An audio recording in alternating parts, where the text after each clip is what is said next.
banyak. Iya. Misalnya pajak.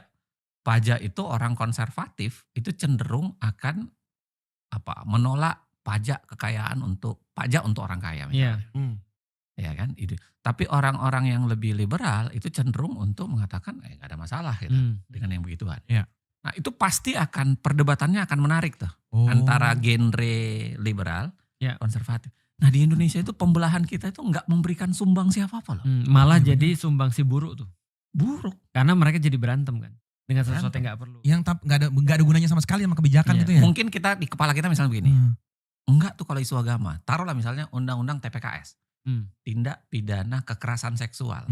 Kalau di kepala kita bilang, ini pasti yang nolak partai agamis. Enggak juga. Iya juga ya. Benar-benar. Enggak juga. Iya. Ada partai agamis yang dorong. Atau partai nasionalis yang dorong. Enggak juga. Ada partai nasionalis yang nolak di awal. Atau sebenarnya di Indonesia tuh memang gak ada partai agamis sebenarnya.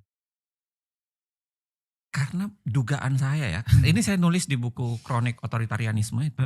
Dugaan saya karena memang dipaksain. Maksudnya dipaksain untuk ada dan atas nama agama gitu. Dulu kan kita dipaksain dibunuhnya komunisme. Iya. Kan dibunuh dulu komunisme kan. Abis Nasakom ya. Ya, akhirnya tersisa adalah agama versus nasionalis. Iya. Plus pada saat yang sama jangan lupa tiba-tiba Soeharto memaksakan yang namanya ideologi tunggal Pancasila kan. Iya, benar. Itu membuat semua partai itu tiba-tiba hijrah ke tengah gitu. Iya. Main di tengah semua. Jadinya nasionalis, mau agamis, mau nasionalis, mau agamis, semua main di situ tuh. Mau agamis dia tetap ngaku nasionalis, mau nasionalis tetap ngaku agamis. Benar. Ya. Dan itu yang membuat spektrum pembeda antara satu partai dengan partai lain nggak ada. Jujur waktu aku pemilu bang, kan dikasih kertas yang caleg itu loh. Iya. Partainya aja banyak, ada partai baru yang gue kayak baru tahu nih partai apa. Terus Gak ada bedanya gitu. Jujur kalau kita tim bola kan kita tahu maksudnya ini pemainnya siapa, arahnya kemana. Aku tuh kayak bingung ini partai apa sih sampai bingung mencoblos kayak nggak punya identitas. Misalnya begini ya, yang menarik tuh. Misalnya saya tantang aja di sini. Siapa yang bisa menyebutkan beda antara Gerindra, Golkar, Nasdem, Hanura? Ya. Beda logo. Beda Mars.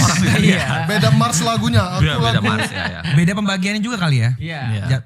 Beda kursi. Beda pendapat dan pendapatan lagi. Iya, benar. Tapi kalau secara ide nggak ada yang beda. Tapi ideologi, kalau kita bicara soal ideologi. Nggak ada yang beda. Nilai dasar. Aduh. Nah, maka pertanyaan yang paling ujung lagi kita bisa tarik, terus ngapain bikin banyak partai kalau mereka nggak beda-beda? Itu dia. Ngapain koalisi? Cuma aku gak nyangka ini keluar dari akademisi maksudnya. Gila. Aku pikir dulu tuh itu ide gilaku aja, mikir kayak gitu.